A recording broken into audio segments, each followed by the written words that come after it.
Let me ask you something uncomfortable, Marcus. Studies consistently show that attractive people earn more, get lighter prison sentences, and are trusted more in leadership.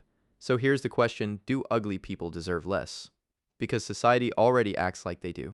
Deserve is the wrong word entirely. Nobody deserves anything. The attractive person didn't earn their face any more than the ugly person earned theirs. It's a natural lottery, completely arbitrary, like being born tall or left-handed. I agree. It's arbitrary, but that's exactly the problem. We're treating an arbitrary trait as if it carries moral weight. We're punishing people for something they had zero control over. That's not just unfair, it's a kind of discrimination we haven't even bothered to name yet. Discrimination implies a moral standard being violated. But if there's no inherent worth in any person to begin with, then there's no baseline being violated either. The attractive person gets more resources. The ugly person gets fewer, just like the strong animal eats before the weak one. Nature doesn't apologize for that. So your position is that because it happens in nature, it's acceptable in human society. My position is that acceptable and unacceptable are stories we tell ourselves. What's actually happening is that humans are wired to respond to physical symmetry as a proxy for genetic health. It's not malicious, it's ancient. You can't moralize your way out of millions of years of evolutionary programming. But that's the entire project of civilization. We've been moralizing our way out of evolutionary programming since the beginning. We built laws against murder even though dominance hierarchies are natural. We invented empathy as a social technology to override pure self-interest. The fact that bias is natural has never been a good argument for keeping it. Fair point. But there's a difference between suppressing the urge to kill someone and suppressing an aesthetic preference. One causes direct harm, the other is just a feeling. You can't legislate attraction. You can't force someone to find another person beautiful. Nobody's talking about legislating attraction. The problem isn't that people find certain faces more beautiful.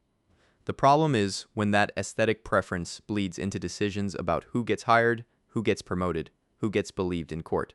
That's where a feeling becomes a policy, and policies have victims. And yet every attempt to correct for this runs into the same wall. You can't put attractiveness on an equal opportunity form. You can't train a hiring manager to unsee a face. The bias operates below conscious awareness most of the time. So what exactly is your solution? Awareness is the first step. The fact that we don't even talk about lookism as a serious form of discrimination is itself the problem. We have frameworks for race, gender, disability. We have none for appearance, even though the research shows the disadvantage is comparable in scale. Or maybe the reason we don't have a framework for it is because, at some level, even the people proposing these frameworks know it's unworkable. You can change a policy, you can't change a nervous system.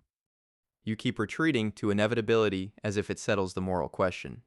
It doesn't. The question isn't whether we can fully eliminate the bias. The question is whether we're obligated to try, and I think we are for the same reason we're obligated, to try with every other form of unearned disadvantage. Obligated according to what? You keep invoking this moral obligation as if it floats free of any foundation. If there's no inherent dignity, no cosmic scorekeeper, no objective standard of fairness, then obligation is just another word for preference. Your preference for equality, dressed up in the language of duty. Then let me ask you this. If you woke up tomorrow and discovered that your entire life, every opportunity you got, every person who trusted you, every door that opened, was partly because of how your face is arranged, and that someone equally capable, equally intelligent, equally hardworking, got none of those things purely because their face was arranged differently, would you feel nothing? I might feel something. Discomfort, maybe. But feeling something isn't the same as a moral truth existing. Guilt is just another evolutionary mechanism designed to maintain social cohesion, not to point at objective reality. But you'd still feel it. And so would almost everyone else ask that question. Maybe that near universal intuition that something is wrong with that picture isn't just a malfunction in our wiring.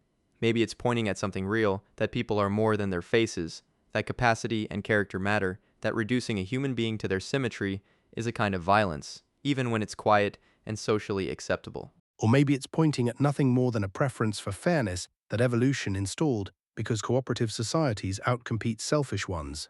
Useful, not true. Even if that's where it came from, it doesn't change what it's pointing at. We built civilization on that preference. Every court, every hospital, every school runs on the assumption that people have worth independent of what they look like. You benefit from that assumption every single day. The least we can do is extend it honestly to everyone, including the people whose faces the world never quite learned to like. And that's where we leave it for tonight. Leave your opinions in the comments and subscribe.